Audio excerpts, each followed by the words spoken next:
سنگی development foundation Abbott نے ایکسپام کی تعاون سے چارسدہ کی 2 یونین کونسل رجڑ اور اگرا پایان میں سیلاب سے متاثرہ خاندانوں میں نقد امداد کی تقسیم کا آغاز کر دیا ہے۔ سنگی ڈیولپمنٹ فاؤنڈیشن 2500 متاثرہ خاندانوں میں 25,000 فی خاندان کے حساب سے مجموعی طور پر 6 کروڑ 25 لاکھ روپے تقسیم کرے گی۔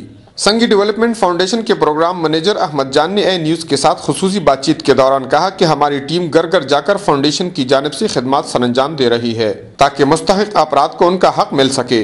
انہوں نے کہا کہ نقد امداد کا مقصد یہ ہے کہ متاثرین اپنی مرضی کے مطابق اپنی ضروریات پر اس رقم کو خرچ کر سکے۔ سوشل آرگنائزر ہما نے کہا کہ گھر گھر جا کر اصل مستحقین تک پہنچنے میں آسانی محسوس ہو رہی ہے۔ ٹیم لیڈر سید مراد علی شاہ نے کہا کہ فاؤنڈیشن کی ہدایات کے مطابق متاثرین کا حق ان کے دروازے پر ان کو مل جانا چاہیے۔ پروگرام منیجر احمد جان کے مطابق ماضی میں فاؤنڈیشن نے سیلاب زدگان کے علاوہ زلزلہ زدگان اور سوات باجوڑ کے متاثرین میں بھی خدمات دی ہے۔ سنگی ڈیولپمنٹ فاؤنڈیشن کی جانب سے علاقے میں متاثرین کے لیے فارم فل کیا جاتا ہے جس پر مسلم کمرشل بینک مفت سہولت کے ساتھ متاثرین کو رقم فراہم کرتی ہے۔ کفایت اللہ، اے نیوز، چارسدہ۔